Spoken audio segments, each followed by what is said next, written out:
Chandrababu Delhi tour ఎందుకు? ఇంత స్వల్ప కాలంలో ఇన్నిసార్లు ఢిల్లీ టూర్ దేని గురించి?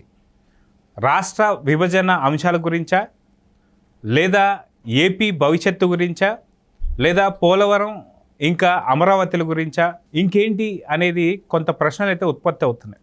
వీటిపైన మనతో మాట్లాడడానికి సీనియర్ జర్నలిస్ట్ దుర్గా కుమార్ గారు ఉన్నారు. వారిని అడిగి తెలుసుకుందాం. సార్ నమస్తే. నమస్కారం జగన్ గారు, మన వీక్షకులు కూడా నమస్కారం. సార్, చంద్రబాబు నాయుడు గారు చాలా స్వల్ప వ్యవధిలో ఇప్పటికీ ఎన్నోసార్లు ఢిల్లీ టూర్లు మనం చూస్తూ వస్తున్నాం. అయితే ఈరోజు రాత్రి అమిత్ షా గారితో కూడా భేటీ ఉన్నట్టుగా కూడా తెలుస్తూ వస్తుంది. అయితే ఈ ఇన్నిసార్లు ఢిల్లీ టూర్లు దేని గురించి?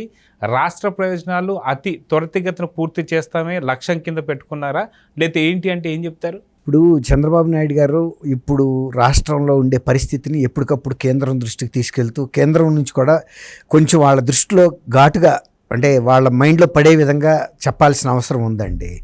ఫస్ట్ రిలీఫే మనకి కొంచెం భారీగా రావాల్సిన పరిస్థితి.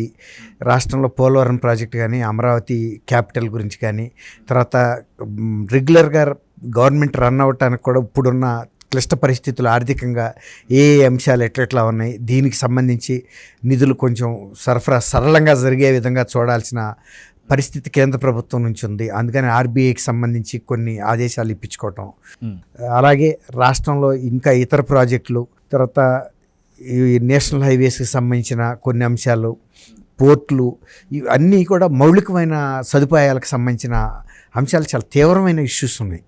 వీటన్నిటినీ కూడా ఎప్పటికప్పుడు కేంద్ర ప్రభుత్వంతో ఫస్ట్ ఈ 6 months బాగా క్రూషియల్ అండి. ఒక్కసారి కనుక వాళ్ళ మనసులో ఇంప్రెషన్ ఇచ్చి ఆంధ్రప్రదేశ్కి ఒక క్లారిటీగా ఏమేమి ప్రాజెక్ట్స్ మనం ఇవ్వాలి, ఎంత నిధులు ఇవ్వాలి, తర్వాత వైజాగ్ స్టీల్ ప్లాంట్కి సంబంధించి ఇంకా కొంత ఎఫిషియన్సీ పెంచుకోవడానికి, అలాగే పోర్ట్లు, కృష్ణపట్నం పోర్టు ఇలాంటి వాటిల్లోనూ, తర్వాత అది రామాయపట్నం పోర్టు, ఇవన్నీ కూడా, తర్వాత బందర్లో హెచ్పిసిఎల్ పెద్ద ప్రాజెక్ట్, అది 60,000 కోట్ల రూపాయల భారీ రిఫైనరీ, వీటికి సంబంధించి ఇంకా ఎక్కడన్నా బెసుకుతుందేమో మళ్ళీ ఇంకో స్టేట్కి వెళ్లకుండా వాటికి సంబంధించి ఒక స్పష్టమైన హామీ పొందటం, వాళ్ళు మన నుంచి ఏం ఎక్స్పెక్ట్ చేస్తున్నారు, రాష్ట్ర ప్రభుత్వం నుంచి ఎంత ల్యాండ్ ఎక్స్పెక్ట్ చేస్తున్నారు, ఇంకా ఏమేంటి, అలా కొన్ని విషయాల్లో ఇద్దరు ఇచ్చిపుచ్చుకునేటట్టుగా స్పష్టమైన హామీ తీసుకుని ఈ 6 నెలల్లో కొంతవరకు ఒక ఇంప్రెషన్ కేంద్ర ప్రభుత్వానికి ఇవ్వటం అనేది ఆయనకి చాలా కీలకం. తర్వాత వరుసగా కూడా శ్వేతపత్రాలు వేస్తున్నారు. వీటికి శ్వేతపత్రాలకు సంబంధించిన అంశాలు కూడా ఒక జిస్ట్ ప్రధానమంత్రికి, హోంమంత్రి మోడీ గారి దృష్టికి, తర్వాత ఆ సంబంధిత మంత్రుల దృష్టికి ఒక్కొక్క అంశం మీద, అది చంద్రబాబు నాయుడు గారు చేయాల్సిన పని ఇవాళ. కాబట్టి ఆయన వెళ్ళటమే బెటర్ తప్ప ఈ ఒక 5-6 నెలల పాటు, ఎందుకంటే ఆ యాక్సెస్ ఎవరికీ దొరకదు. ఇప్పుడు ఇతర మినిస్టర్స్ను సంబంధిత మంత్రులను పంపితే ఆ ఇంపార్టెన్స్ ఉండదు. అందులో ఇవి రాష్ట్రానికి సంబంధించిన ఓవరాల్ ప్రాజెక్ట్స్ సంబంధించి చిన్న చిన్న ఇష్యూస్ కాదు, భారీగా ఒక అవగాహనకు రావడానికి ప్రయత్నిస్తున్నారండి ఆయన. అందువల్ల గతంలో అసలు చీఫ్ మినిస్టర్ మన చంద్రబాబు నాయుడు గారు అట్లా ఫ్రీక్వెంట్గా ఢిల్లీ వెళ్ళే సందర్భం ఉండేది కాదు. ఎందుకంటే అడ్మినిస్ట్రేషన్ ఒక స్మూత్గా వెళ్ళిపోతూ ఉండేది. ఎప్పుడు ఎక్కడ కదపాలో ఆయన ఆ స్విచ్లు వేసుకుంటే వెళ్ళిపోయేవాళ్ళు. ఇప్పుడు అట్ట కాదు, అస్తవ్యస్తం అయిపోయింది మొత్తం. ఏ వ్యవస్థ కూడా స్పష్టత లేదు, చాలా ఇబ్బందికరమైన పరిస్థితులు ఉన్నాయి. అందువల్ల ఆయన స్వయంగా వెళ్ళి వాళ్ళకి కన్విన్స్ చేసి చెప్పుకోవటం, వాళ్ళ నుంచి కూడా స్పష్టమైన ఒక హామీ పొందటానికి చంద్రబాబు నాయుడు గారు ఈ పర్యటనలను ఉపయోగించుకుంటున్నారు. ఇక ఈ 5-6 నెలలు పోయిన తర్వాత ఎక్కువ ఇక స్టేట్ మీదే కేంద్రీకృతం చేస్తారు. ఇక రొటీన్లో పడుతుంది ఒక అడ్మినిస్ట్రేషన్ అనేది. అది అయితే కొంతమంది ఏమనుకుంటున్నారంటే, ఇప్పటిదాకా చాలా సైలెంట్గా ఏదైతే ప్రభుత్వం తన పని తను చేసుకోవాలో అది చేసుకుంటూ పోతున్నా సరే, కానీ ఇప్పుడు టీడీపీ అండ్ కూటమి మీద ఏదైతే ఉందో రాళ్ళు జల్లడం అయితే మొదలు పెడుతున్నారు వైసీపీకి సంబంధించిన నేతలు. సో ఇది ఎంత అణచివేసుకున్నా సరే వైసీపీ ఆకడాలు ఆగుతలేదు. కాబట్టి ఇప్పుడు వైఎస్ జగన్మోహన్ రెడ్డికి సంబంధించినటువంటి కేసులు కొన్ని తెరదోడేటువంటి అవకాశం ఉంది. దీని మీద కూడా చర్చిస్తానికి వెళ్ళుంటారేమో అని చెప్పి కొంతమంది అయితే రాష్ట్ర ప్రజలు కొంతమంది అనుమానపడుతున్నారు. దీని మీద మీరేమంటారు?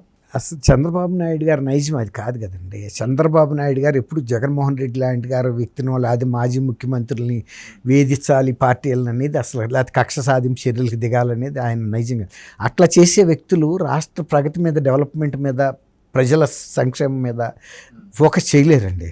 ఆ ఫోకస్ అంతా ఇటు నెగిటివ్గా వెళ్ళిపోయి అసలు విషయాలు మరుగున పడతాయి. జగన్మోహన్ రెడ్డి గారు డీవియేట్ అయిపోయిన కారణం, ఆయన ఒక కక్ష సాధింపు చేయాలి. ఎవరిని కక్ష సాధింపు చేయాలి?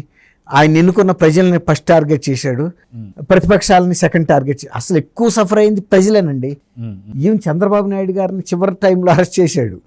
అంతకన్నా కూడా ప్రజల మీద మొదలైన దాష్టికం ప్రజావేదిక కోల్చడంతోనే మొదలైంది. కాబట్టి ఆయన ఈ టైం అంతటిని, పాజిటివ్ టైం అంతటిని నెగిటివ్గా ఉపయోగించేసుకుని చివరికి ఏమైందండి, జనం దృష్టిలో ఆయన ఒక విలన్గా అయ్యాడు. ఈయన ప్రజల్ని ఎంత వేధించాడో చివరి రోజున బటన్ నొక్కి వాళ్ళు కూడా ఇతను పేసం అనసాలని దేశంలో ఎక్కడా లేని ఒక చరిత్రాత్మకమైన తీర్పిచ్చారు. కాబట్టి చంద్రబాబు నాయుడు గారు ఈ విధంగా వెళ్ళి మోడీ గారి దగ్గర కూడా ఆయన ప్రతిష్ఠ దెబ్బతింటుంది. జగన్ గారు ఇప్పుడు ఆయన అంటే ఒక సంస్థాయిలో చూస్తున్నాడు. ఇప్పుడు లుక్ డౌన్ చేస్తాడు ఈయన కనుక వెళ్ళి ఇట్లాంటి చిన్న చిన్న ఫేవర్స్. ఇప్పుడు నా కన్ను పోవటం కాదు, ఆడికి 2 కళ్ళు పోవాలని అడిగినట్టు ఉంటుంది. అది ఎలాగో కేంద్ర ప్రభుత్వం సిబిఐ ఎంక్వైరీ జరుగుతున్నాయి ఆయన మీద, ఇవన్నీ కూడా కేసెస్ ఆల్రెడీ గౌరవ సుప్రీంకోర్టు స్టాండింగ్ ఇన్స్ట్రక్షన్స్ ఉన్నాయి. ఏ పొలిటికల్ పార్టీ లీడర్ మీద అయినా సరే, పొలిటీషియన్స్ మీద ఉన్నాయి, 1 yearలో చేయమన్నారు. కాబట్టి అవన్నీ ఇక day to day every day కూడా ఈయన కేసెస్ విచారణ జరిగే అవకాశం ఇప్పుడు ఉంది. కాబట్టి ఆయన వెళ్ళి ఆయన పొరుగు ఎందుకు పోగొట్టుకుంటాడండి. జగన్ అనేది చంద్రబాబు నాయుడు గారి విషయంలో ఒక లిల్లిపుట్ జగన్ ఇష్యూ. కక్ష సాధించి ఆయన జైల్లో పెట్టినా ఇవాళ ఆయన్ని జైల్లో పెట్టాలనే మనస్తత్వం ఆయనకు లేదు. తన మీద ఉండే కేసులు విచారణ వచ్చి ఆయనకు జైలు శిక్ష పడితే వెళ్తాడు. అట్లాగే ఇక్కడ జరిగిన అక్రమాల మీద కేసెస్ రొటీన్గా ఫైల్ అవుతాయి కదా, ఈ ఫైల్ అయినప్పుడు వాటిని ఆయన ఫేస్ చేయాల్సిందే. కొద్దిపాటి నష్టం కాదు కదా. ప్రజలు కూడా ఇంత గౌరవమైన తీర్పు చంద్రబాబు నాయుడు గారి మీద ఇచ్చారంటే ఇతన్ని గతంలో జరిగిన తప్పులు సరిచేయమనే కదా. ఆ సరిచేసే క్రమంలో జగన్మోహన్ రెడ్డి పాత్ర బయటపడింది అనుకోండి, సరిచేయాల్సిన పరిస్థితి అయితే ఉంది కదా. సరిచేసేటప్పుడు ఇది ఎవరు చేశారన్నప్పుడు పలానా ఆయన అన్నప్పుడు ఆయన దానికి మూల్యం చెల్లించుకోవాల్సి ఉంటుంది. చంద్రబాబు నాయుడు గారు ఇప్పుడు కాదు కదండి, ఆయన ఎప్పటి నుంచి ఉన్నాడండి, 45 ఏళ్ళ నుంచి రాజకీయాల్లో ఉండి ఎవరినన్నా కటుగా మాట్లాడటం. కానీ నిన్న ఆయన విజయసాయి రెడ్డి గారు ఒక రాజ్యసభ మెంబర్ అయ్యి నేను ఎవరిని వదలను, అందరినీ చూస్తా, కొంతమంది విలేకరులు కూడా పేరున ఒరే తురే అని మాట్లాడాడు. చంద్రబాబు నాయుడు గారు అంత అనుభవం ఉండా చాలామంది పేర్లు తెలిసినా కూడా ఆయన ఎప్పుడు కూడా అట్లా నేమ్ చేసి మాట్లాడటం లేదు. కనీసం జైల్లో పెట్టి జైల్లోంచి బయటకు వచ్చిన 53 రోజుల తర్వాత కూడా ఎటువంటి వాళ్ళ మీద కూడా అరే తురైన మాట్లాడలేదు కదా, అస్సలు మాట్లాడలేదు. అదే అంటున్నా, అదే ఒక స్థితప్రజ్ఞత అండి. అంతేగాని నోటికి వచ్చినట్టు అసలు నిన్న ఆయన ప్రెస్ కాన్ఫరెన్స్ పెట్టింది ఆయన మీద పడిన మచ్చలు అది మరకలు తొలగించుకోవటానికి. అది వదిలిపెట్టి అది తప్ప మిగిలిన అన్నీ మాట్లాడాడు ఆయన పేపర్ పెట్టడం పెద్ద విషయం కాదు. ఆయనకి ఎన్నో వేల కోట్ల ఆస్తులు ఉన్నాయి. ఎందుకంటే ఆయన మనీ లాండరింగ్లో సెకండ్ ముద్దాయిగా ఉన్నాడు. శిరసగం పంచుకున్నా కూడా జగన్ గారికి ఎంత ఉంటుందో ఆయనకి ఆస్తి అంత ఉండాల్సిందే కదండి. ఆయన ఎడమ చేతి చిటికెన వేలు వెంటుకు కూడా పేపర్ పెట్టగలదు. కానీ విశ్వసనీయత అనేది ఎట్లా తెచ్చుకుంటాడు? నిన్నే నీకు విశ్వసనీయత లేదనేది అర్థమైపోయింది. నువ్వు ఒక చిల్లర మనిషివి, 3rd class ఫెలో అని. ఎవరిని పడితే వాళ్ళని ఇష్టం వచ్చినట్టు మాట్లాడితే నువ్వు చేసిన నిర్వాహకం ఏముంది? నీ నిర్వాహకం మూలాన కదా నువ్వు వచ్చి ప్రెస్ కాన్ఫరెన్స్ పెట్టాల్సిన అవసరం వచ్చింది. లేకపోతే ఆయనకి ప్రెస్ కాన్ఫరెన్స్ పెట్టాల్సిన అవసరం ఏముంది? ఎవరి కోసం పెట్టావు నిన్న ప్రెస్ కాన్ఫరెన్స్? వాళ్ళని తిట్టడానికే? నువ్వు చేసిన నిర్వాహకం మూలన ఆ అమ్మాయి భర్త నీ పేరు రాశాడు కాబట్టి ప్రెస్లో వచ్చింది. ఆ మాత్రం తెలీదా? అంతేగాని ప్రెస్లో ఇప్పుడు ప్రజా జీవితంలో ఉన్నావు కాబట్టి నువ్వు వచ్చింది. అసలు నువ్వు ప్రజా జీవితంలో లేకుండా నువ్వు ఎక్కడో చార్టెడ్ అకౌంటెంట్గా ఉంటే నీ ప్రజా జీవితంలో ఎవరు ఇంటర్ఫియర్ అయ్యే అవకాశం లేదు. ప్రజా జీవితం శ్రీశ్రీ అన్నాడు కదా, మీరు ప్రైవేట్ వ్యక్తులుగా ఉంటే అది వేరు, ప్రజా జీవితంలోకి వచ్చిన తర్వాత మేము ఏదైనా మిమ్మల్ని నిలదీస్తామని. అట్లా కాబట్టి ఈయన పత్రికలని తిట్టితేనో ప్రతిపక్ష నాయకులు ఆయన ఇంకో మాట అన్నాడండి, ప్రభుత్వాలు పడిపోతాయి అన్నాడు. ప్రభుత్వాలు పడిపోవటం ఏంటి? నీకు వ్యక్తిగతంగా నువ్వు చేసిన పనికి ప్రభుత్వానికి ఏమైనా సంబంధం ఉందా? ప్రభుత్వం ఏమైనా పాత్రధారి అందులో? అది ఒక కుటుంబ వ్యవహారం. మరి నువ్వు ఎందుకు వెళ్ళావో మరి వెళ్ళావు, అది మీరు చూసుకోవాలి. కానీ మోడీ గారి ప్రభుత్వానికి ఒక హెచ్చరిక, చంద్రబాబు నాయుడు గారి ప్రభుత్వానికి ఒక హెచ్చరిక చేసేటంత పెద్ద ఆయన డబ్బులుంటే ఉండొచ్చు, డబ్బులుంటే మరి నిన్న నెల్లూరులో ఎందుకు గెలవలేకపోయావు నువ్వు? ఇంత మొగాడు ఛాలెంజ్ చేసి తొడలు కొట్టి వాళ్ళని పడగొడతా ఈయన్ని పడగొడతా అన్నప్పుడు అసలు నెల్లూరులో నీ సొంత నియోజకవర్గం అది, అక్కడికి గెలవలేకపోయాడు కదా. 150,000 పైన మెజార్టీతో ఓడిపోయావు. సరే గెలిపోవటంలో వేరు, కానీ నువ్వు మాట్లాడే తీరు నిన్న తేడాగా ఉంది కదా. నీ దగ్గర అంత శక్తి ఉంటే పేపర్లనే పెట్టేస్తాను అవి పెడతాను పెట్టచ్చు. పేపర్లో పెట్టడం గొప్ప కాదు, నడపటం గొప్ప. తర్వాత ఆ పేపర్లు జనం కొనాలి కదా. నీ వ్యక్తిత్వాన్ని బట్టి కొంటారు, నీ విశ్వసనీయతను బట్టి.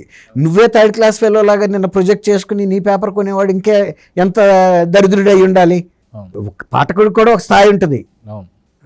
పేపర్ కొనాలంటే ఎవరు ఈ పేపర్ పెట్టారని చూస్తారు ఫస్ట్, దీని అధినేత ఎవరని. అధినేతకే స్టేచర్ లేనప్పుడు పేపర్లు కొనరు కదా. అయితే మనం చూసుకుంటే శ్వేతపత్రాల మీద శ్వేతపత్రాలు చూస్తూ వస్తున్నాం. ఎంతటి స్థాయిలో అవినీతి అరాచకాలు జరుగుతున్నాయో, పూర్తిగా ఆర్థికంగా ఎంత దెబ్బ కొట్టారో మనకి తెలుస్తూ వస్తుంది.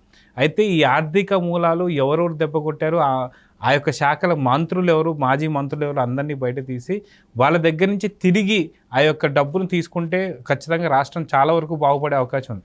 ఆ ప్రయత్నాలు ఏమైనా చేసే అవకాశం ఉందా? అంటే కిందటి ఎలక్షన్లో ప్రధానమంత్రి మోడీ గారు ఇక్కడికి వచ్చినప్పుడు ఆ మాట మీరు అన్న డైరెక్షన్లో మాట్లాడారండి. ఆయన ఏమన్నారంటే, ఇవాళ ఇలాంటి పెద్ద పెద్ద అవినీతి చేపలు ఇక్కడ ఉన్నాయి, వీళ్ళు చేసిన అవినీతి మామూలుది కాదు, సముద్రం లోతైనా తెలుసుకోవచ్చు కానీ వీళ్ళ అవినీతి లోతు బయటపడదండి, అంత డెప్త్లో ఉన్నాయి. కాబట్టి మేము కూడా ఆలోచిస్తున్నాము చట్టాలని సవరించి ఇట్లాంటి అవినీతి చేసిన అధికారుల సొమ్మును రికవర్ చేయడానికి మేము న్యాయ నిపుణులతోనూ ఆర్థిక శాఖ నిపుణులతోనూ చేసి ఇప్పుడు సీజ్ చేసి వాటిని రెవెన్యూ రికవరీ చట్టం అంటారండి.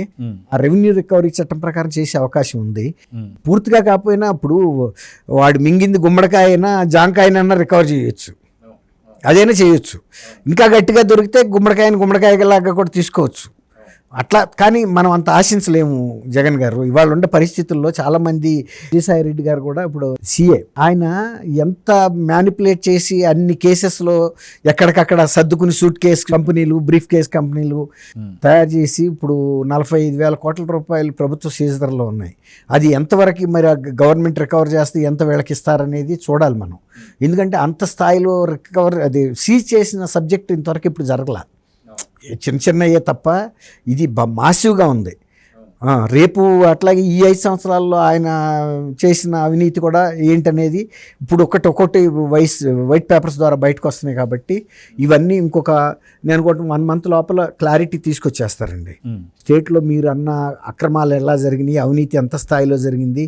ఇప్పుడు సపోజ్ విద్యుత్ శాఖలకు సంబంధించిన వ్యవస్థకి 1,29,000 అనేది ఒక అంచనా తీసుకొచ్చారు.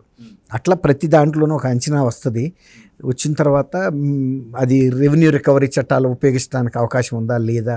ఇప్పుడు ఆయన ఏంటంటే అసలు ముందు ఎక్స్రే తీసి మొత్తం ప్రజల ముందు పెట్టే పని మీద ఉన్నారు. సో చూద్దాం సార్, ఖచ్చితంగా బాబు గారు ఢిల్లీకి వెళ్ళిన టూర్ దేని గురించి అనేది ఖచ్చితంగా ఆయన ప్రెస్ మీట్ కూడా జరగబోతుంది. కాబట్టి అది రాష్ట్ర ప్రయోజనాల కోసమా లేదంటే మటుకు ఏదైతే విభజిత అంశాల కోసం అనేది చూడాలి. సో ఎలాంటి ప్రెస్ మీట్ వస్తుందో చూద్దాం. మరి నమస్తే. నమస్కారం జగన్ గారు.